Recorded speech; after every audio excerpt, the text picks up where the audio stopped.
রাজু ভূঁইয়ার হত্যাকারীক গ্রেপ্তার করো, রাজু ভূঁইয়ার হত্যাকারীক গ্রেপ্তার করো। অরুণাচল পুলিশ হাই হাই, অরুণাচল পুলিশ হাই হাই। হত্যাকারীক ফাঁসি দিও, We want justice, we want justice.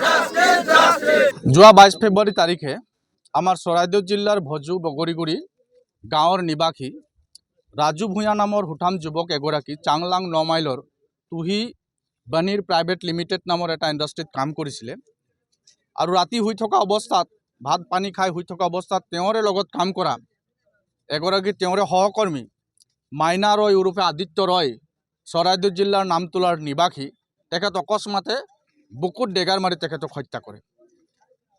কিন্তু আমি তেওঁৰ লগত থকা তেওঁৰ সহযোগীসকলৰ পৰা জানিব পাৰিছোঁ বুকুত ডেগাৰ মৰাৰ লগে লগে ৰাজু ভূঁইয়া মৃত্যু হোৱা নাছিল। প্ৰায় ঘণ্টাজোৰা তেওঁ ছটফটাই আছিলে, তেজ বৈ আছিল।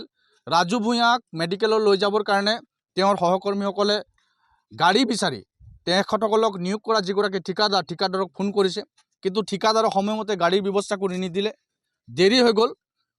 অত্যধিক তেজ বৈ যোৱাৰ ফলত ৰাজু ভূঁইয়া তাতে মৃত্যু হ'ব লগা হৈছিল। মৃত্যুৰ আজি 8টা দিন উকলি যোৱাৰ পাছতো ৰাজু ভূঁইয়াৰ হত্যাকাৰী আদিত্য ৰয় ওৰফে মাইনা ৰয়ক আজি পৰ্যন্ত চাংলাং আৰক্ষী প্ৰশাসনেই হওক বা অসম চৰকাৰৰ আৰক্ষী প্ৰশাসনে গ্ৰেপ্তাৰ কৰিবলৈ সক্ষম নহ'ল। বৰঞ্চ যোৱাকালি ৰাজু ভূঁইয়াৰ পৰিয়ালে চাংলাং আৰক্ষী প্ৰশাসনৰ ওচৰত ৰাজু ভূঁইয়াৰ হত্যাকাৰীৰ গ্ৰেপ্তাৰৰ দাবীত আৰু গোটেই ঘটনাটোৰ এটা উচ্চ পৰ্যায়ৰ তদন্তৰ দাবীত থানাত যেতিয়া FIR দিবলৈ আহিছিলে চাংলাং আৰক্ষীয়ে কৈছে আমি FIRটো গ্ৰহণ কৰিব নোৱাৰোঁ।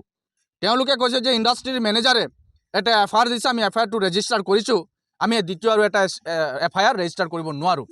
এতিয়া কথা হ'ল ইণ্ডাষ্ট্ৰীৰ মেনেজাৰে FIRত কি লিখিছে সেই কথাখিনি পৰিয়ালৰ কোনো মানুহ নাজানে। আমাক FIR কপি দিয়া হোৱা নাই। তাত যদি যিজন মানে হত্যাৰ বলি হোৱা লোকজনক যিজনক হত্যা কৰিছে FIR যদি তেওঁৰ কোনো স্পষ্ট কথা লিখা হোৱা নাই, খালি এনকুৱাৰীত গোটেই বস্তুখিনি লেপছ হ'ব, হত্যাকাৰী তাৰ পৰা আইনৰ মানে নজৰত হাৰি যাবগৈ। একেমতে যিসকল তেওঁৰ সহযোগী আছিল, যিসকল আই উইটনেছ আছিল, গোটেই ঘটনাৰ সময়ত যিসকল তাতে ষ্টেণ্ড আছিল, সেই ল'ৰাবিলাকৰো তেওঁলোকে আৰক্ষীয়ে এতিয়ালৈকে ষ্টেটমেণ্ট লোৱা নাই। তেওঁলোকক কোৰ্টত নি পেলাই মেজিষ্ট্ৰেটৰ ওচৰত কোনো ধৰণৰ ষ্টেটমেণ্ট দিয়া হোৱা নাই। এটা চেন্সিবল ইনচিডেণ্ট হৈছে, ঘটনা এটা হৈছে, এজন ল'ৰা হত্যা কৰা হৈছে, এজন ল'ৰাক মাৰি পেলোৱা হৈছে।